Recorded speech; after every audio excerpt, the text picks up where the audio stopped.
누구나 어린 시절에 이런 기억을 가지고 있을 것입니다. 외출하는 엄마를 부여잡고 엄마 어디가? 나도 같이 가면 안 돼? 평범한 말이지만 두려움과 불안이 한꺼번에 섞여 있는 말이지요. 오늘 본문이 바로 이런 본문이라고 할 수 있겠습니다. 베드로가 말합니다. 주여 어디로 가시나이까? 쿠어바디스 도미네. 혹시 영화 쿠어바디스 보신 분들 계시지요? 바로 이제 오늘 본문 주여 어디로 가시나이까? 이 말에 어원을 가지고 영화를 만든 겁니다. 처음 베드로를 부르실 때 주님은 분명히 나를 따라오너라 하고 말씀하셨고 베드로는 그 부르심에 자기 삶을 걸었습니다. 그런데 이제 주님이 제자들이 따라올 수 없는 곳으로 가신다고 하십니다. 베드로는 그 말을 견딜 수가 없습니다. 주님이 떠나시는 것이 곧 끊어짐처럼 들렸기 때문입니다. 영원한 결별처럼 느껴졌기 때문입니다. 그래서 묻습니다. 주여 어디로 가십니까? 쿠어바디스 도미네. 예수님의 대답은 이렇습니다. 나의 가는 곳에 네가 지금은 따라올 수 없으나 후에는 따라오리라. 대답이 참으로 묘합니다. 안 된다로 끝내지 않으시고 후에는 된다를 함께 주셨기 때문입니다. 베드로는 더 다급하여 주여 내가 지금은 어찌하여 따를 수 없나이까? 주를 위하여 내 목숨을 버리겠습니다. 이 고백에는 사랑과 진심이 담겨 있습니다. 베드로는 정말 주님과 떨어지고 싶지 않았고 목숨을 바칠 각오도 있었습니다. 진짜였습니다. 그런데 바로 이 마음이 베드로의 맹점이었습니다. 베드로는 주님이 가시는 길을 영광의 보좌라고 생각했습니다. 높아지고 왕자에 앉고 원수들이 무릎 꿇는 길이라고 생각을 했습니다.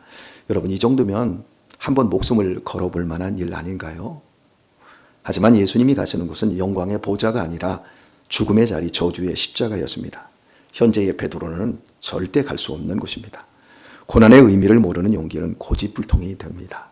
알지 못하고 덤비는 용기는 만용에 불과합니다. 하룻강아지 범 무서운 줄 모른다라는 표현과 똑같습니다. 알면 이렇게 말할 수가 없습니다. 베드로는 자신의 의지만 보고 말했을 뿐입니다. 베드로는 주님을 위해 목숨을 버릴 만큼 자신이 있었습니다. 그러나 주님은 베드로의 실체를 정확히 알고 계셨습니다. 불과 몇 시간 뒤 로마 병사의 무시무시한 칼날 앞에서가 아닌 작은 계집종의 질문 하나에 온몸을 떨며 나는 저 인간을 모른다고 말할 연약함을 다 알고 계셨습니다. 이어진 주님의 말씀은 이렇습니다. 나를 위하여 네 목숨을 버린다고 닭 울기 전에 네가 나를 3번 부인할 것이다. 베드로의 고백은 진심이었지만 그 진심을 이어갈 수 있는 실력이 없었습니다. 이게 인간입니다. 사랑이 진심이지만 지속시킬 힘이 없습니다. 해보신 분들은 다 압니다. 사랑은 연애할 때와 결혼 이후에 사랑이 똑같은 겁니다.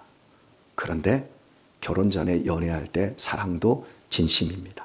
하지만 결혼 이후에 퇴색되는 것도 다 진심입니다. 사랑은 진심이지만 진심을 지속시킬 힘은 이 세상 어떤 누구도 없습니다. 소원도 진실하고요, 결심도 진실하지만 그것을 이룰 실력이 없는 게 인간입니다. 새해가 되었습니다. 나는 이거 할 거야. 올해 이것만큼은 나는 이루어낼 거야. 결심합니다. 진실한 겁니다. 그런데 그 진실을 이룰 힘이 실력이 인간에게는 없는 겁니다. 우리 역시 진실하지만 결정적인 순간 새벽닭 울음소리를 듣는 경우가 허다하게 일어납니다. 진심으로 살아내었던 수많은 삶이 하루아침에 날아가고 비겁함과 부끄러움과 저열한 모습에 눈물을 쏟는 시간이 우리들에게도 있습니다. 하지만 이때 들려오는 닭 울음소리는 저주가 아닌 안전장치라는 것이 우리에게는 놀라운 축복입니다. 너는 반드시 넘어질 거지만 그 일이 너를 끝장내지 못하도록 내가 미리 붙들어 두겠다라는 주님의 배려가 작동하고 있기 때문입니다. 더 쉽게 바꾸어 볼까요? 베드로야, 새벽닭 울 때 너는 죽고 싶을 만큼 괴로울 거야. 모든 것이 끝났다고 생각될 거야. 그러나 기억해둬라. 나는 이미 네가 인간 쓰레기임을 알고도 너를 사랑한 것이었고 결코 나는 너를 포기하지 않는다라는 것. 그래서 베드로는 가룟 유다처럼 자살로 끝내지 않고 절망의 늪에서 빠져나와 주님을 이후에 계속 따를 수 있었던 것입니다. 주님께서 나를 미리 알고 계신다라는 문장은 단순한 말이 아닙니다. 자신도 몰랐던 자신의 저열하고 부끄러운 모습이 온 천하에 들통낸 자에게는 그를 다시 살리는 생명으로 작동됩니다. 부끄러운 실패가 갑자기 우연이 아니라 주님이 이미 아시고도 허락하셨고 사랑하신 자리였음을 깨닫게 해주기 때문입니다. 이런 과정이 있어야만 주님 안에 거듭난 자로 새로운 피조물로 시작할 수가 있습니다. 이는 신앙의 필수 요소입니다. 새벽닭의 울음소리가 필요 없이 부끄러움 없이 당당하게 신앙생활 잘하는 사람들은 훌륭한 사람들이지만 실은 매우 도덕적인 인간으로 거듭나지 못한 채 자신의 육적인 자화를 더욱 강화하고 있을 가능성이 매우 높습니다. 그리고 언젠가 이런 사람들은 반드시 자신의 내면 깊이 숨겨두었던 자신의 취약점, 비겁함과 저열함을 드러내고야 맙니다. 진짜 불행은 내 자신이 부서지는 시간을 만나지 못한 채 가룟 유다처럼 자기의 비열함을 더욱 강화시키는 것입니다. 우리는 인생의 화창한 날 모든 일이 잘 풀리고 마음이 평안할 때는 순교도 할 수 있을 것 같습니다. 기도도 쉽고 사랑도 쉬워 보입니다. 교회 봉사도 쉽습니다. 그런데 주님은 우리의 밤을 알고 계십니다. 닭이 울기 전 가장 어둡고 추운 새벽녘에 우리가 어떻게 무너질지 주님은 이미 다 보고 계십니다. 그 밤에는 우리의 의욕이 통하지 않습니다. 우리의 선한 성격도 도움이 되지 않습니다. 오히려 선한 성격은 더욱 큰 취약점이 됩니다. 그 밤은 영적 전쟁의 밤이기 때문입니다. 예수님은 사단이 베드로를 밀가부르듯 하려고 요구하고 있다는 사실을 베드로에게 말씀해 주셨습니다. 밀가부르는 거 알잖아요. 얼마나 가볍게 툭툭 튕깁니까? 그런 것처럼 가장 무겁고 진중한 예수님의 수제자 베드로를 사탄이 공깃돌 가지고 노는 것처럼 밀가부르듯 하고 있다는 걸 말씀해 주셨습니다. 사탄은 인간의 의욕이 얼마나 가소로운 장난인지 알고 있습니다. 인간의 진심이 얼마나 허약한지 알고 있습니다. 나는 이렇게 결심해서 나는 강해라는 자기 확신을 오히려 역이용해서 넘어뜨리는데 천재입니다. 사탄은 누구를 치면 전체가 무너지는 줄 압니다. 목자를 치면 양떼가 흩어집니다. 그러니 그 밤 베드로의 목숨을 버리겠다라는 고백은 거대한 해일 앞에 모래성을 쌓으며 나는 안전하다 외치는 아이처럼 연약할 수밖에 없었습니다. 베드로가 특별히 나쁜 사람이어서가 아닙니다. 성령 없는 인간이 도달할 수 있는 정직한 최저점을 보여준 것뿐입니다. 그렇다면 여러분, 한 가지 가능성을 생각해 볼 수 있습니다. 미리 아신 주님은 왜 그 공격을 막아주실 수 있으면서도 베드로의 넘어짐을 허용하셨을까요? 베드로가 강하다고 믿는 한, 자신이 진실하다고 믿는 한 그는 결국 남을 정죄하는 독선자가 될 뿐이기 때문입니다. 철저히 깨져본 사람만이 타인의 약함을 진심으로 이해하고 품을 수 있는 사랑의 종이 될 수 있습니다. 깨지지 않은 사람은 철저하게 다른 사람을 깨트리고 상처 주는 사람으로 변합니다. 주님이 원하셨던 베드로는 자신만만한 강자가 아니라 은혜로 사는 약자였습니다. 여러분, 우리도 신앙생활을 하면서 많은 것을 포기한다고 생각을 합니다. 주말의 휴식을 포기하고 봉사합니다. 물질의 일부를 포기합니다. 시간을 내어 섬깁니다. 이렇게 우리는 포기를 합니다. 지금 이 시간도 여러분은 남들과 다르게 이 자리에 나와 예배를 드리면서 주님을 위해서 여러분 자신을 포기한다고 느끼고 계십니다. 예, 포기하고 있는 건 맞습니다. 그런데 다 포기하는 것 같은데 끝까지 남는 성체가 하나 우리 안에 있습니다. 이건 절대 안 무너집니다. 바로 나의 오름과 나의 자존심입니다. 내가 이만큼 했는데 나는 이 정도는 하는 사람이야. 나는 누구에게 해코지하거나 욕먹을 만한 사람 아니야. 나는 참 성실하게 내 인생을 일구었어. 그리고 나는 교회 안에서도 정말 최선을 다했어. 바로 이런 자존심과 이런 나의 옳은 생각들이 성체로 우리 안에 있습니다. 그리고 말입니다. 어느 결정적인 순간이 되면 내가 이만큼 했는데 나를 몰라줘? 라는 서운함이 자리 잡고 저 사람은 왜 저 모양이지? 라는 판단. 내가 맞아, 내가 맞다라는 이 단단한 확신, 내가 영적으로 너보다 옳아, 내 말이 맞아 라는 우월적인 심리, 사실 이 모든 것들은 내가 아직 죽지 않았다라는 증거일 때가 많습니다. 자기를 포기하지 못한 겁니다. 이 최후의 저지선이 무너지지 않는 한 신앙인의 당당함, 그것은 곧 닭 울기 전에 캄캄한 한밤중일 뿐입니다. 결국 공동체에서 끝내는 간교한 사탄의 놀이개로 사용되는 경우가 허다하게 일어납니다. 그래서 이 교회 안에서 가만히 보게 되어지면 참 상처 있고 아픈 그 이유들을, 그 뒤를 보면 그렇게 신실했던 사람들이 확 변해가지고 비열함과 저급함을 드러나는 경우가 허다하게 많습니다. 주님을 위해 죽겠습니다 라고 했지만 사실은 베드로는 예수님을 위해 죽는 멋진 베드로를 포기하지 못했던 것입니다. 세련된 영웅심이, 나는 끝까지 가는 사람이야, 나는 내가 한 말은 지키는 사람이야 라는 자기 이미지, 주님은 그걸 내려놓게 하십니다. 진짜 낮고 천한 종의 자리로 내려가도록 해주십니다. 그 자리가 아니면 십자가의 길은 한 걸음도 뗄 수 없기 때문입니다. 여기서 우리는 하나님의 일을 하는 방식에 대한 깊은 진실을 배웁니다.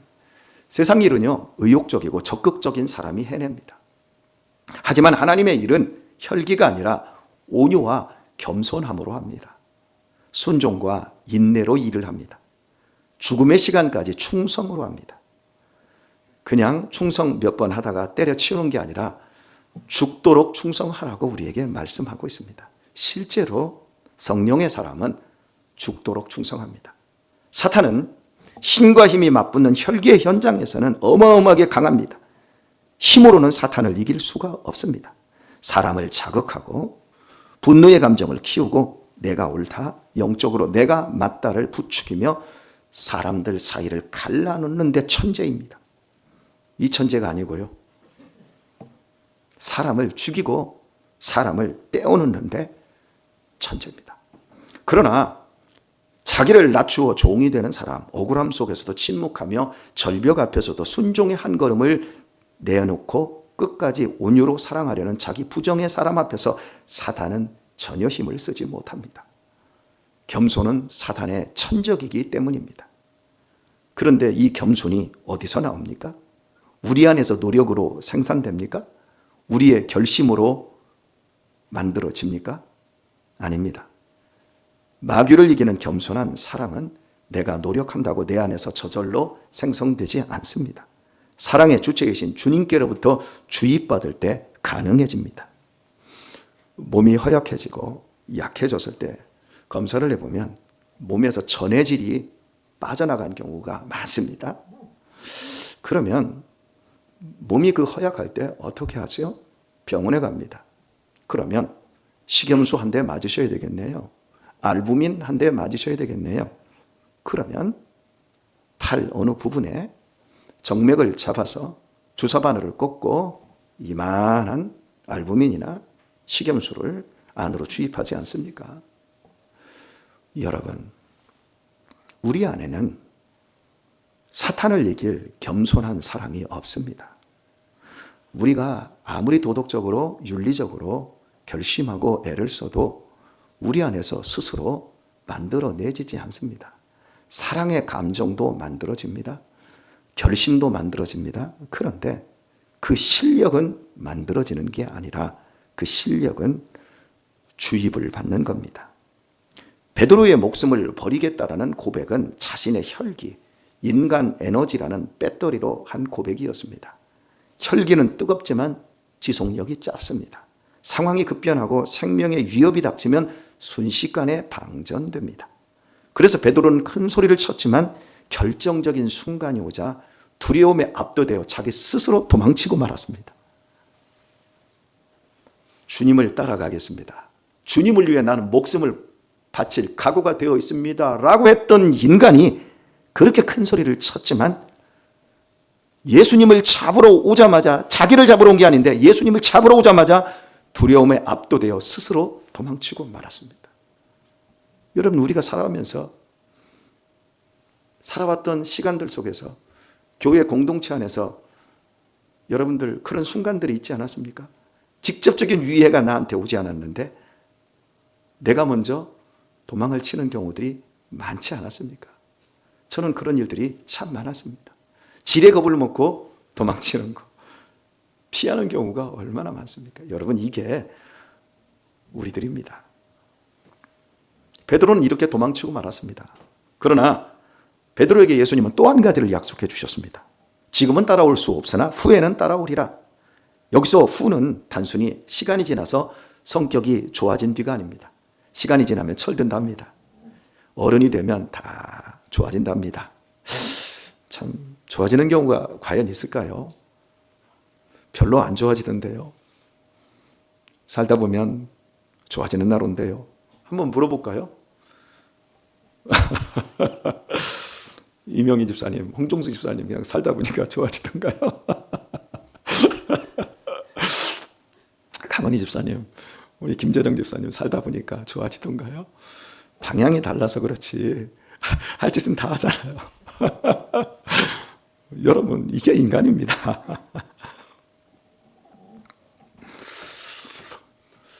후에는 성격이 좋아진다, 철이 든다.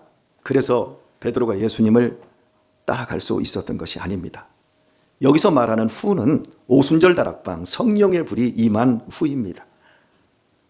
성령이 베드로 속에 주입이 돼버린 후입니다. 주님은 베드로에게 지금 이렇게 말씀하고 있는 겁니다. 네 의지로는 안 된다.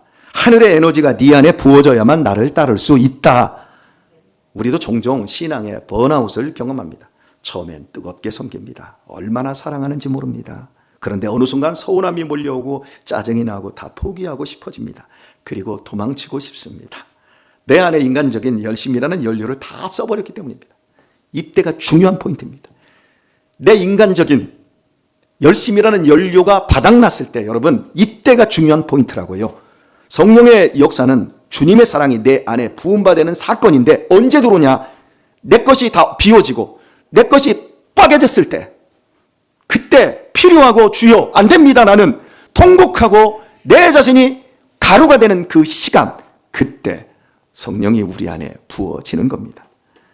베드로가 나중에 끝까지 주님을 따라갈 수 있었던 것은 갑자기 그가 독해졌기 때문이 아니라 성령께서 그를 사로잡으셨기 때문입니다.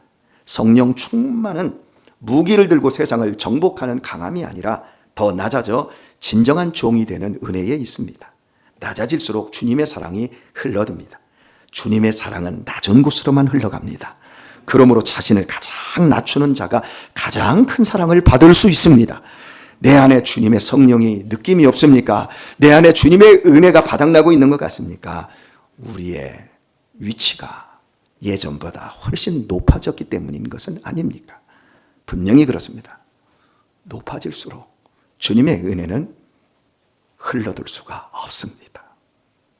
혈기는 상대를 제압하려 하지만 성령은 상대를 위해 죽게 합니다. 혈기는 나를 증명하려 하지만 성령은 내 안에 그리스도만 증명하려 합니다. 혈기는 내가 빛나기를 원하지만 성령은 주님의 빛을 비추는 사람이 되기를 원합니다. 베드로의 인생의 결정적 전환점은 베드로의 회개가 먼저가 아니었습니다. 주님의 시선이 먼저였습니다. 성은아, 예은아, 여기 봐. 쓰는 게 먼저가 아니야. 목사님과 시선을 맞추는 게 먼저야. 하은아, 그치? 나랑 시선을 맞춰야 설교가 들린다고요. 시선을 안 맞추면 설교가 안 들립니다. 베드로의 거듭남, 베드로의 성령의 주입 사건은 주님의 시선이 먼저였습니다. 닭이 울었습니다. 그 소리는 베드로에게 자신의 간담이 부서지는 소리였고 인생이 파산하는 소리였을 것입니다. 그 절망의 순간 예수님과 베드로의 눈이 마주칩니다. 매를 맞고 얼굴이 퉁퉁 붓고 주먹으로 맞고 손바닥으로 맞으신 주님의 얼굴은 멍이 들고 부었습니다.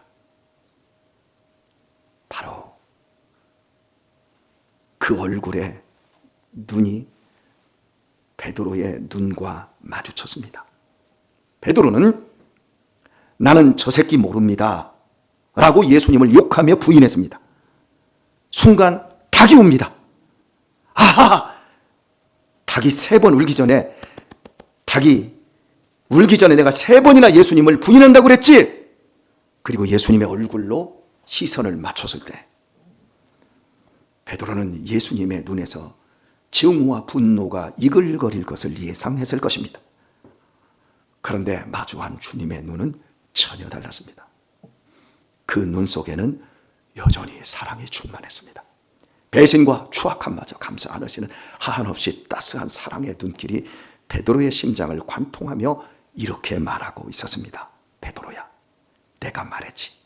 너는 이토록 약하단다. 하지만 베드로야, 괜찮아. 네가 나를 부인하고 욕했어도 괜찮아. 나는 너의 이 순간을 위해 십자가를 지러 지금 가고 있는 거란다. 그러니 그 자리는 나 혼자 간다.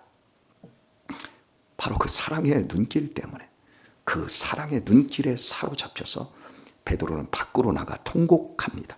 단지 자기가 한심해서 운 것이 아니라 나 같은 놈을 여전히 포기하지 않는 주님의 사랑이 너무 아프고 고마워서 울지 않을 수 없었던 것입니다. 그 사랑 앞에서 베드로의 전 인생은 거꾸로 뒤집힙니다. 인생의 주어가 바뀝니다. 내가 주님을 사랑한다 해서 주님이 나를 사랑한다로 바뀐 겁니다.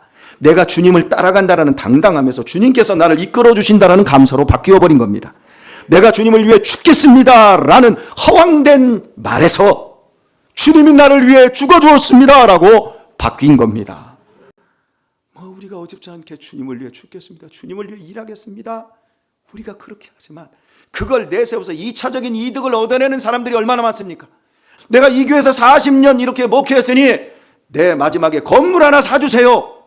2차적인 이득을 얻어내려고 하는 이 사악한 종교 집단 안에 있는 이런 변화되지 못한 사람들이 얼마나 많습니까? 그런데 지금 주님께서는 이들이 나를 위해 죽는다 말하지 말고 내가 너를 위해 죽었음을 기억하라는 겁니다. 나 중심이라는 주어가 주님 중심이라는 주어로 바뀌어야 진짜 백이 신앙입니다. 그 외의 신앙은 다 짝퉁입니다, 여러분. 목사와 장로라는 직분이 아무것도 보장하는 것이 없습니다. 헌신과 봉사의 세월이 보장하는 것도 없습니다.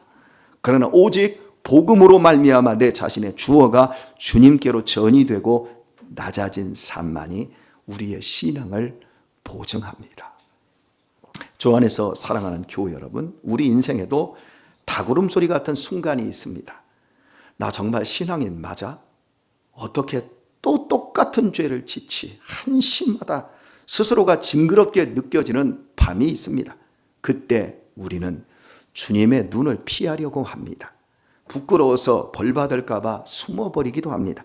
그러나 진정한 회개는 내 잘못을 뼈저리게 느끼는 것만으로 완성되지 않습니다.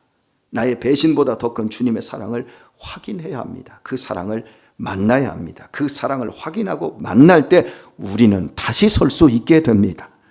그러므로 새벽닭 울음소리가 들려오는 시간이야말로 내 자신의 거듭남의 현장이 될 수 있습니다. 매우 도덕적이고 훌륭한 신앙인으로 예수님을 찾아왔던 니고데모에게 주님은 이렇게 말씀하셨습니다. 사람이 거듭나지 아니하면 결단코 하나님의 나라에 들어갈 수 없다. 이걸 여러분 제가 이렇게 바꿔보겠습니다. 훌륭한 종교인이, 훌륭한 기독교인이 거듭나지 아니하면 결단코 하나님의 나라에 들어갈 수 없다. 왜냐하면 니고데모는 훌륭한 대표적인 유대 교인이었기 때문에 제가 이렇게 바꾼 겁니다. 그때 니고데모가 어리둥절했습니다. 왜냐하면 그에게 신앙은 도덕적으로 매우 훌륭하고 선한 사람이 되는 것이었기 때문입니다. 여러분, 인간이 만들어낸 종교적인 규칙 몇 가지 지킨다고 우리가 거듭난 사람입니까? 여러분, 신앙이라고 하는 건 주님의 사랑을 알고 주님과 인격적으로 만나고 그분의 사랑 안에서 더욱더 깊은 관계를 갖는 것입니다.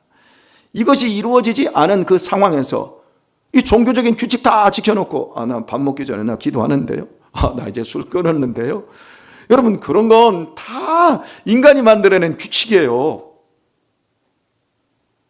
우리 주님은 살아계신 하나님이십니다. 그분을 만나고 그분에게 통치를 받고 그분에게 인도함을 받으며 그분을 닮으며 그분과 사귀며 우리의 인생의 모든 가치관과 목적이 바뀌고 영원한 천국을 향해서 주님의 나라를 섬겨가는 그 모든 삶이 이루어질 때 우리의 신앙은 안전할 수 있는 겁니다.